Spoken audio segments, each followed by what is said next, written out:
Assalamualaikum warahmatullahi wabarakatuh. Kami dari kelompok 4 yang beranggotakan yang pertama Marina Ulisi Payung, yang kedua Khalid Briliana Irbak, yang ketiga Yoga Irawan, yang keempat Laudri Arta Mustika Jati, yang kelima Umar Wirahadi, yang keenam Amar Fadilah, yang ketujuh Rifki Fauzan Aji, yang kedelapan Wahyu Arta Yanwar. Di sini kami akan menjelaskan materi tentang Pancasila sebagai paradigma pembangunan di bidang politik dan hukum yang akan disampaikan oleh teman-teman saya tadi. Selamat menyaksikan. Baik, perkenalkan nama saya Marina Ulisi Payung dengan NIM 63014190005. Di sini saya akan menjelaskan yang pertama pengertian paradigma. Paradigma adalah pandangan mendasar para ilmuwan tentang apa suatu pokok cabang ilmu pengetahuan tersebut. Nah, paradigma ini berkembang menjadi suatu tolak ukur, kerangka berpikir, acuan, dan tujuan. Assalamualaikum warahmatullahi wabarakatuh. Perkenalkan, nama saya Khalid Briliana Irbak. Pada kesempatan kali ini, saya akan sedikit menjelaskan tentang Pancasila sebagai paradigma pembangunan.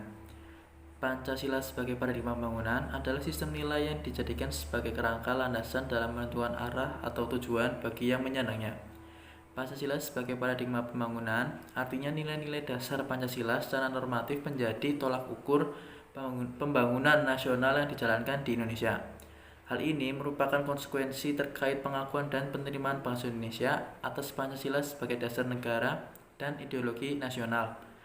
Sesuai dengan kenyataan objektif mengenai Pancasila merupakan dasar negara Indonesia, maka pembangunan nasional harus meliputi dua aspek. Yang pertama yaitu aspek jasmani, yang kedua yaitu aspek rohani. Dengan demikian, Pancasila dapat digunakan sebagai tolak ukur atau paradigma pembangunan nasional di berbagai bidang, seperti politik dan hukum, ekonomi, sosial budaya, pendidikan, dan kehidupan agama. Sekian, kurang lebihnya mohon maaf. Wassalamualaikum warahmatullahi wabarakatuh. Assalamualaikum warahmatullahi wabarakatuh. Perkenalkan, saya Yoga Irawan, NIM 630141908. Di sini saya akan menjelaskan mengenai Pancasila sebagai paradigma pembangunan di bidang politik dan hukum. Pembangunan politik memiliki dimensi yang sangat strategis, karena hampir semua kebijakan-kebijakan publik tidak lepas dari keberhasilannya. Tidak jarang juga kebijakan-kebijakan yang telah dikeluarkan oleh pemerintah sebagian besar mengecewakan masyarakat. Beberapa penyebab kekecewaan masyarakat antara lain, yang pertama, kebijakan hanya dibangun atas dasar kepentingan politik tertentu. Yang kedua, kepentingan masyarakat kurang mendapat perhatian. Yang ketiga, pemerintah dan elit politik kurang berpihak kepada masyarakat. Yang keempat, adanya tujuan tertentu untuk melanggengkan kekuasaan elit politik. Sistem politik yang sesuai dengan nilai Pancasila adalah sistem politik demokrasi, bukan yang otoriter. Maka di setiap pembangunan politik harus dapat meningkatkan harkat dan martabat manusia. Oleh karena itu, setiap pelaksanaan pembangunan harus dilaksanakan secara bersama-sama antara pemerintah dan juga masyarakat, sehingga menimbulkan keserasian, keseimbangan, dan keselarasan. Assalamualaikum warahmatullahi wabarakatuh. Perkenalkan, nama saya Laudri Arta Mustika Jati, NIM 63014190010. Saya dari jurusan Pendidikan Pelatihan Olahraga. Saya di sini akan melanjutkan presentasi dari kelompok saya, yaitu tentang Pancasila sebagai paradigma pembangunan di bidang politik dan hukum. Di Indonesia, pembangunan politiknya sudah pernah mencapai keberhasilan, diantaranya dengan terlaksananya pemilihan umum dan juga dengan terbentuknya lembaga demokratis seperti MPR, Presiden, DPR, dan DPRD. Rakyat Indonesia sebagai warga negara harus ditempatkan sebagai subjek atau pelaku politik, bukan hanya sekedar objek politik. Maksudnya adalah rakyat Indonesia memiliki peranan penting dalam politik Indonesia. Jadi, demokrasi berada di tangan rakyat yang diselenggarakan dari rakyat, oleh rakyat, dan untuk rakyat, yang dilaksanakan melalui undang-undang sesuai yang tercantum pada Undang-Undang Dasar 1945. Dengan demikian, maka rakyat Indonesia berhak memilih dan mengambil keputusannya sendiri. Sebagai contohnya, yaitu pada pemilihan umum calon presiden, rakyat Indonesia berhak mengambil keputusan untuk memilih calon pemimpin yang pantas untuk memimpin negaranya Indonesia ini. Indonesia yang sesuai dengan Pancasila sebagai paradigma adalah sistem demokrasi, bukan sistem otoriter. Berdasarkan hal itu, sistem politik Indonesia harus dikembangkan melalui asas kerakyatan sesuai dengan sila keempat Pancasila. Bahan selanjutnya adalah sistem politik Indonesia didasarkan atas asas moral dari sila-sila Pancasila. Oleh karena itu, secara berturut-turut sistem politik Indonesia dikembangkan atas moral ketuhanan, kemanusiaan, persatuan, kerakyatan, dan moral keadilan. Jadi, perilaku politik baik warga negara maupun penyelenggaraan negara dikembangkan atas asas moral tersebut, sehingga menghasilkan perilaku politik yang santun dan bermoral. Sekian presentasi yang dapat saya sampaikan. Apabila ada salah-salah kata, saya mohon maaf. Terima kasih. Wassalamualaikum warahmatullahi wabarakatuh. Assalamualaikum warahmatullahi wabarakatuh. Salam sejahtera. Perkenalkan, nama saya Umar Wirahadi, NIM 6301419011. Pembangunan politik semakin tidak jelas arahnya, manakala pembangunan bidang hukum mengalami kegagalan. Dalam hal ini, hukum memiliki penting dalam pembangunan bidang politik di suatu negara. Penyelewengan yang terjadi tidak dapat ditegakkan oleh hukum. Sebagai contoh, kasus tindak pidana korupsi. Banyak narapidana yang dihukum tidak sebagaimana mestinya. Contohnya, narapidana diberi hukuman 10-15 tahun penjara. Belum lagi mereka mungkin akan mendapatkan keringanan selama masa hukuman tersebut. Sedangkan apa yang mereka perbuat sangat merugikan negara, bahkan rakyat. Mereka bahkan mengambil uang ratusan miliar rupiah, bahkan triliunan rupiah hanya untuk kepentingan mereka sendiri.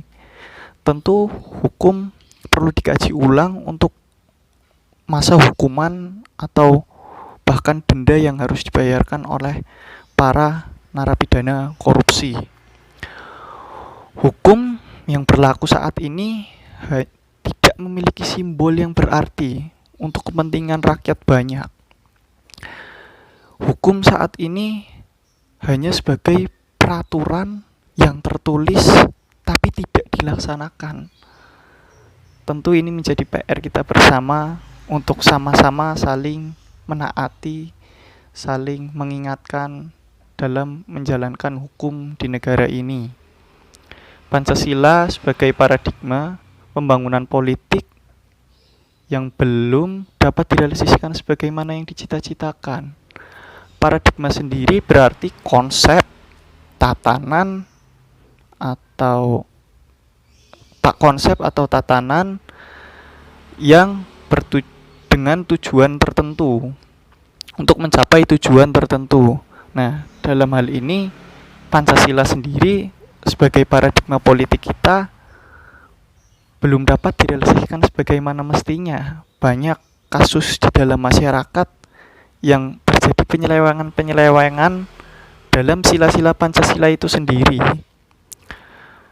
Perlu analisis secara berulang bagi pemerintah, PR untuk pemerintah sebagai orang yang berkuasa di negeri ini. Perlu ada pengkajian ulang, analisis ulang untuk bagaimana menentukan paradigma yang sesuai dan dapat dilaksanakan secara tegas dan konsekuen di di negara tercinta ini. Sekian, terima kasih. Wassalamualaikum warahmatullahi wabarakatuh. Assalamualaikum warahmatullahi wabarakatuh. Perkenalkan, nama saya Ahmad Fadila dengan NIM 63014190020. Saya dari Prodi Pendidikan Kepelatihan Olahraga.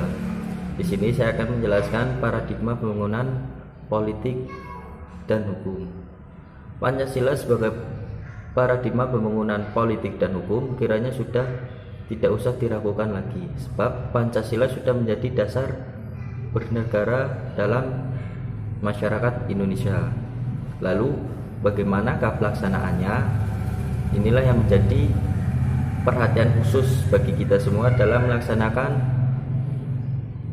paradigma pembangunan politik dan hukum di masa yang akan mendatang. Apabila dianalisis dalam pelaksanaannya, paradigma pembangunan politik dan hukum banyak terjadi kegagalan karena memiliki beberapa faktor.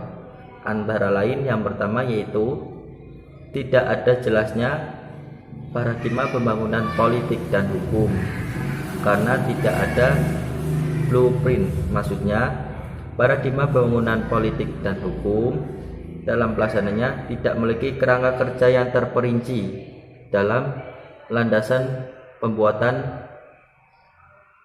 penetapan tujuan dan sasaran, sehingga dalam pelaksanaannya masih kurang jelas. Lalu yang kedua, penggunaan Pancasila dalam paradigma pembangunan masih bersifat parsial. Maksudnya Pancasila dalam pelaksanaan paradigma pembangunan masih bersifat sebagian masa separuh, tidak total dalam melaksanakan, dalam mengamalkan nilai-nilai Pancasila. Lalu yang ketiga, kurang berpihak pada hakikat pembangunan politik dan hukum. Maksudnya kurang mementingkan tujuan dari pembangunan politik dan hukum itu tersebut. Begitulah dalam pelaksanaan pembangunan politik dan hukum. Assalamualaikum warahmatullahi wabarakatuh. Perkenalkan, nama saya Rifki Fusunaji dari Pendidikan Kepelatihan Olahraga NIM 63014190025. Di sini saya akan melanjutkan materi yang telah disampaikan oleh teman saya tentang Pancasila sebagai paradigma pembangunan bidang politik dan hukum. Jadi di sini saya akan menjelaskan ketidaksesuaian prinsip-prinsip pembangunan bidang politik. Prinsip-prinsip bidang politik kurang sesuai dengan nilai-nilai Pancasila yang telah membawa implikasi yang sangat luas dan mendasar bagi kehidupan masyarakat. Hal tersebut juga sangat berpengaruh dalam berpolitik. Seperti yang di buku dijelaskan, pembangunan bidang ini telah dikatakan gagal dalam mendidik masyarakat berpolitik secara cantik dan etis. Hal tersebut dikarenakan lebih menekankan upaya membangun dan mempertahankan kekuasaan. Implikasi yang paling nyata dapat dilihat dalam pembangunan bidang hukum serta pertahanan dan keamanan. Assalamualaikum warahmatullahi wabarakatuh. Perkenalkan, nama saya Wahyu Wartahenwar. Saya dari Fakultas Ilmu Keolahragaan. Ya, saya di sini akan menjelaskan sedikit implikasi yang paling nyata dalam pembangunan bidang hukum serta pertahanan dan keamanan. Pembangunan bidang hukum yang didasarkan nilai-nilai moral atau kemanusiaan baru sebatas pada tataran filosofis dan konseptual. Ya, hukum nasional yang telah dikembangkan secara rasional dan realistis tidak pernah dapat direalisasikan karena setiap upaya penegakan hukum selalu dipengaruhi oleh keputusan politik. Oleh karena itu, tidak berlebih apabila pengembangan bidang hukum dikatakan telah mengalami kegagalan sementara. Selanjutnya, pembangunan pertahanan dan keamanan juga telah menyimpang dari hakikat sistem pertahanan yang ingin dikembangkan, seperti yang dicita-citakan oleh para pendiri Republik Indonesia ini.